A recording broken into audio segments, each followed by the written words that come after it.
Hi, good morning. I was just thinking I was going to share a few thoughts about something. I was going to blog, but blogging takes longer than talking, so I thought I would just talk it out really quick and upload it to YouTube.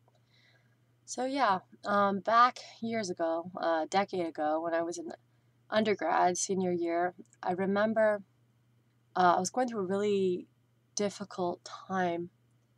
Well, basically, I had a breakup that was rather dramatic because it was a broken engagement. We had the wedding date planned and everything, and then um, we realized we weren't compatible and had to call it off. And after that, I still had to go back to school and finish my senior year of college. I was an astrophysics major, and I had a lot of classes, and they were pretty intense. And I was never super good at astrophysics. It was always something I had to work for. I wasn't that smart kid in the back of the class that sailed through the homework. I was the kid that gave 12 hours to every homework set. And at the 12-hour mark, I was like, okay, I got to give 12 hours to another homework set in a different class. And then I would get partial credit. So I wouldn't get everything right.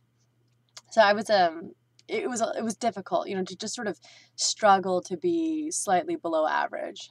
Um, and I got to this point where the combination of working on this and then dealing with the emotional stuff after the breakup, I sort of just didn't even have strength to get out of bed to go to class, take a shower, much less open the book and just study or even eat lunch. Like all of those things, just eating, taking a shower, it just seemed like it was more than I could do, like seeing people.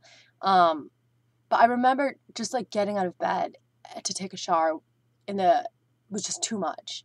And then to, like, put on your shoes and a coat and go outside, and then to go to campus, like, it was too much. And my dad said to me, um,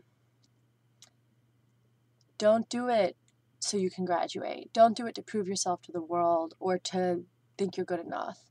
Because at that point, I just felt like a failure on all those levels. And my dad told me, he said, "Do it for God. Do it as an act of worship and an act of love when you can't feel anything else." Because I was pretty numb at that point. And I remember he got the idea from Brother Lawrence practicing the presence of God. Brother Lawrence was a cook in a monastery in the 1600s, I think in France. Anyway, you can look up his book, Practicing the Presence of God. It's on Gutenberg. Um, and it, it sounds weird, but that was the only thing that I had strength to then go through the motions. And in the years since, I have my ups and downs, but I've often wondered when I'm in my downs that everyone who just doesn't die, that doesn't kill themselves, and just sort of like just keeps putting one foot in front of the other, keeps taking showers, keeps eating food, keeps drinking water, um, just keeps getting out of bed in the morning or in the evening or whenever you get out of bed, that there should be some kind of golden award for that. It's probably just staying alive is probably the hardest thing that anyone ever does. Everything else, heroism, morality, kindness, that's ice cream. That's topping to the cake. But just staying alive, just plugging along is extremely hard sometimes. And in my own experience, the words that my dad gave me when I was a decade ago are very true. They're still true. Don't When you don't have strength to sort of go on for any other reason, see even just the mundane activities that you're dragging yourself through, see them as an act of love and an act of worship that you're giving to God. If the ancient Israelites had to, stab a cow and burn it alive in some desert tent for the Most High God, um, oh no, they don't burn it alive. I'm sorry, I meant to say burn it whole. No, they weren't that cruel. You kill the animal first and then you burn it whole. I meant to say whole.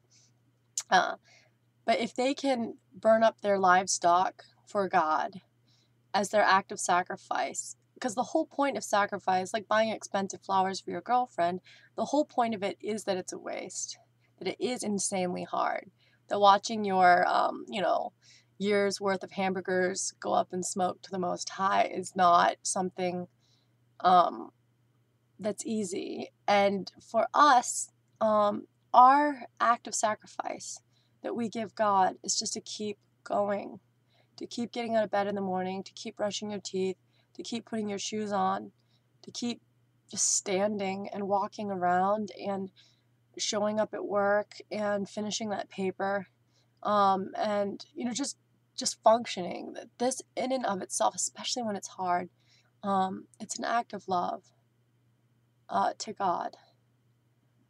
Even when you don't feel it, you just say, "Here it is, God," and you do it for Him. And I found that it gives me strength to just get to the finish line of these little basic things. Um, yeah. Anyway, so maybe that's why life is so hard sometimes. Maybe it's God's way of giving us something that we can give back to Him. My little niece, she wanted me to give her $1 so that she could buy me a present at Dollar Tree. Um, but she wanted it to be from her, so she kept insisting that she was going to mail me when she got back home, because her family lives out of state. When she got back to her home, she was going to mail me 4 quarters in an envelope so that the present she purchased with my money would be from her. And that desperate desire of hers to give me a gift that wasn't my own money, that was somehow, bought with her labor. She does chores in the house to get her quarters. That is, I guess, what God is giving us when He makes life kind of hard. Anyway, so that's all I had.